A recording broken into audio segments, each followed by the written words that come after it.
Autochtones du Québec tenaient aujourd'hui à Montréal un conseil général pour discuter de la situation des femmes indiennes qui quittent leur réserve pour la ville.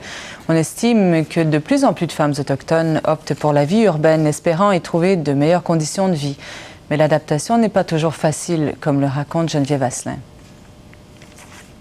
La montagnaise Katia Rock a quitté la réserve de Maliotenam il y a 1 an avec son fils. Elle craignait de finir comme d'autres de son âge qui boivent et se droguent. On en rond, il n'y a pas vraiment grand-chose à faire. Puis à un moment donné, bon, ça tourne en rond dans la drogue, dans la boisson. Tout le monde doute d'eux autres, ils ne savent plus quoi faire. Ça fait que c'est facile de partir de cette façon-là. En se suicidant? Oui. Elle a trouvé à Montréal la possibilité d'étudier et de développer ses talents artistiques. Elle n'a donc pas de regrets, même si elle vit pauvrement. Mais elle manque ce sens du partage qui était très fort dans sa réserve. Tu vas cogner chez le voisin, puis il dit pas passe-le-moi, donne-le-moi, c'est tout.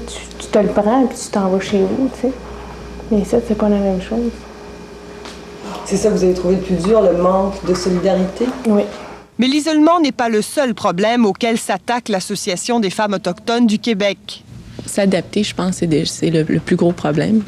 Des fois, ça peut être la langue.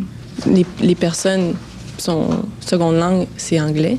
Arriver ici, bon, les services se donnent en français. Bon, ça peut être déjà un mur, la langue, et la méconnaissance des services qui peut être offert pour les Autochtones. L'association tente de renseigner ces femmes et organise régulièrement des réunions au Centre d'amitiés autochtones.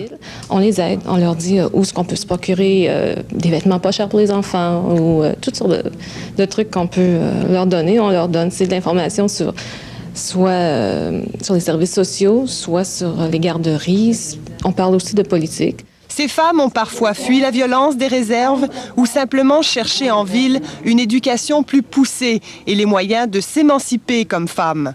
Mais aucune ne renie son identité autochtone. Geneviève Asselin, à Montréal. On parle moins souvent du Rwanda.